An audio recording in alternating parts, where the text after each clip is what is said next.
We are live. Alright.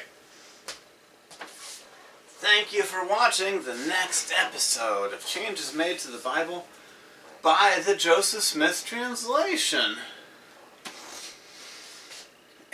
And we are in the book that the King James translators called the Gospel According to John, but actually should have been labeled or titled The Testimony of John.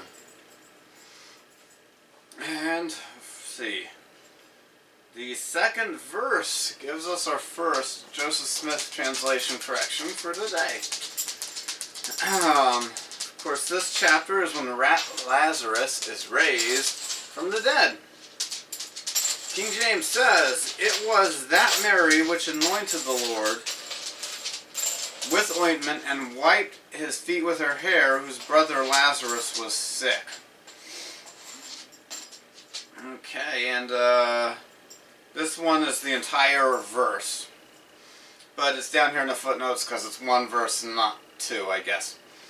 "And Mary, his sister, who anointed the Lord with ointment and wiped his feet with her hair, lived with her sister Martha, in whose house her brother Lazarus was sick."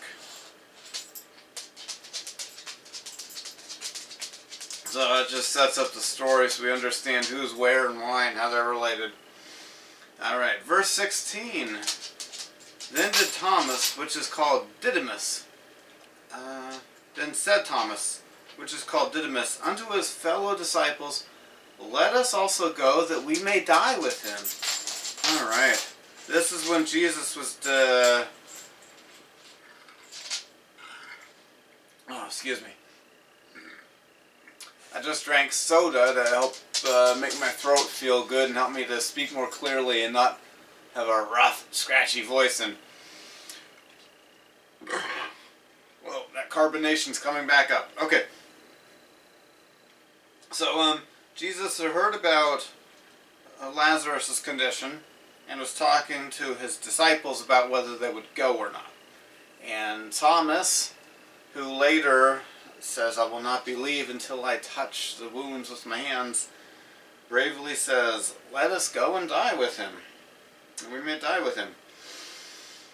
The Joseph Smith translation correction here is at the end of the verse, so all of that is accurate. But he also said, or John also wrote, "For they feared lest the Jews should take Jesus and put him to death, for as yet they did not understand the power of God." Yep, they didn't. Okay, 17. "Then when Jesus came, he found that he had lain in the grave 4 days already." Okay, so this verse makes it sound like Jesus got there and then found out how long he'd been dead and all those details.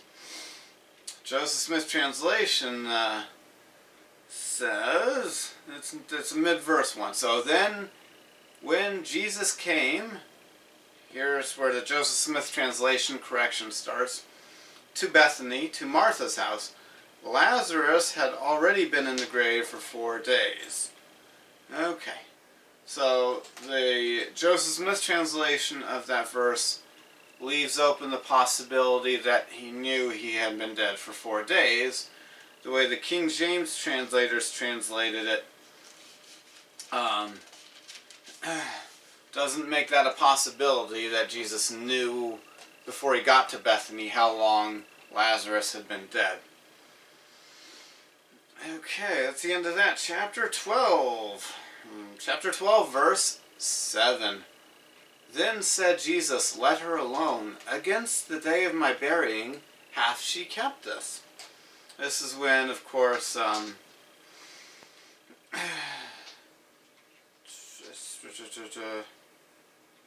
okay. This is when Mary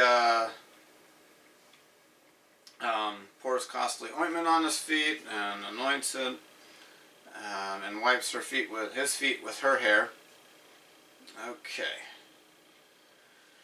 That verse starts out right. "Then said Jesus, Let her alone." Okay. Here's the King James. Here's the Joseph Smith translation. Here's what he actually said. For she hath preserved this ointment until now, that she might anoint me in token of my burial. Okay, so she realized there was going to be a burial and she was anointing him.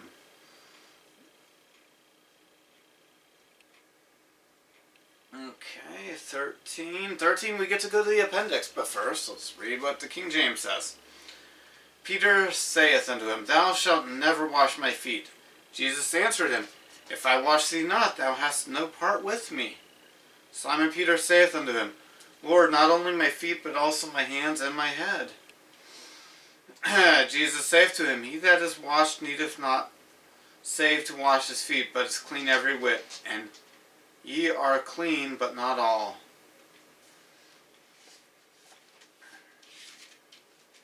Okay, and here we go. Here's what was really said. Peter saith unto him, Thou needest not to wash my feet. Jesus answered him, If I wash thee not, thou hast no part with me.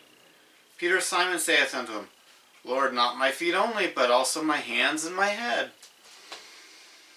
Jesus saith unto him, He that has washed his hands and his head needeth not save to wash his feet, but is clean every whit, and ye are clean, but not all. Now this was the custom of the Jews under their law. Wherefore Jesus did this, that the law might be fulfilled. Okay, so we get some more details about the culture and customs of that time period in that verse. Verse 19. Let's see. This is when Jesus is still talking to his disciples in the room where he has the Last Supper.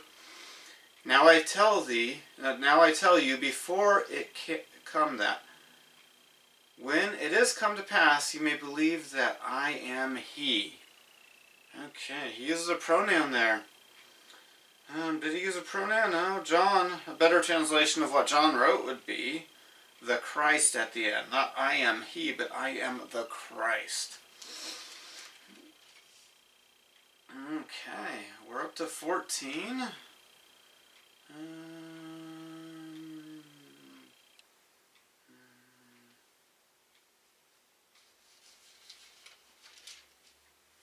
30.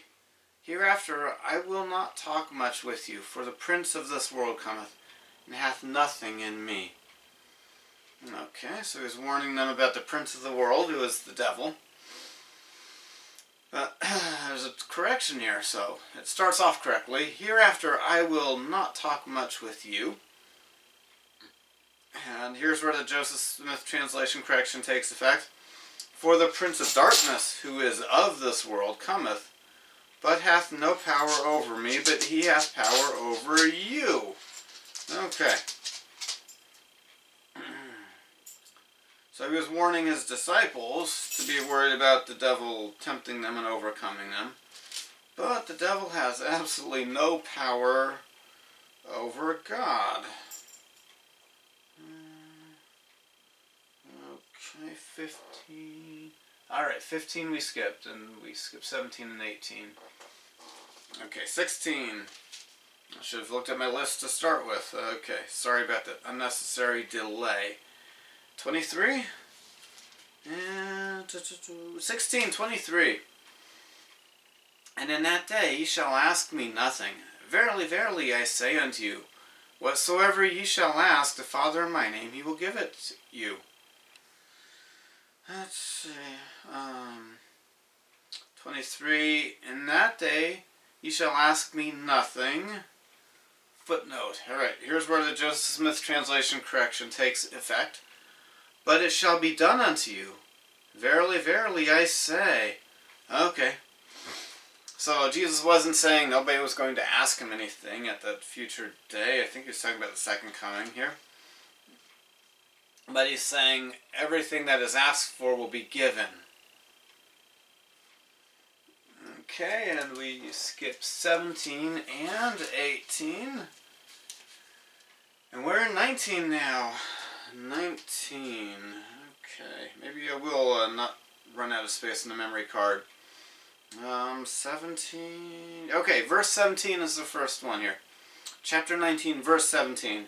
King James says, And he, bearing his cross, went forth unto a place called the place of a skull, which is called in the Hebrew Golgotha. Okay, here is a one-word correction. It was not called the place of the skull, but the place of burial. Place of burial, not skull. Alrighty. And is that it for that chapter? Yes. Alright. The last chapter of John, chapter 20. Verse 1. And the first day of the week cometh. Let's see. The first day of the week cometh, Mary Magdalene early, when it was yet dark, unto the sepulchre, and seeth the stone taken away from the sepulchre. And, alright, this one is at the end of the verse, so all of that was there, all of that John wrote. And John also wrote, and two angels sitting thereon. Okay, ooh, beautiful one.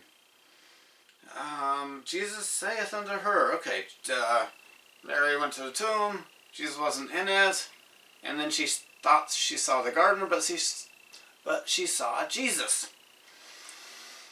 And here's what Jesus said to her. Jesus saith unto her, touch me not, for I am not yet ascended to my Father, but go to my brethren, and say unto them, I ascend unto my Father, and your Father, and my God, and your God. Okay, and actually, instead of touch me not, a better translation of what John wrote would be hold me not. So, I like that. She loved him. I'm sure she ran over and gave him a hug. Why wouldn't she have? All the videos are based on that I've seen of this incident are based on the King James translation. She sees him and she pauses, and then he says, touch me not. If I see somebody I love, I haven't seen him in a while, I'm going to run over and hug them. You know, I was away from my wife for 4 months for job training one time. And next time I saw her, I didn't stand back and just stare. I ran over and hugged her. So she did go hug him, and she was allowed to touch him, just not hold on to him because she had to let go so he could go ascend to the Father. And that is it for John, and I hope I did not use all of the memory card space available. Thank you for watching. We're done with the Gospels in this series. Have a good day.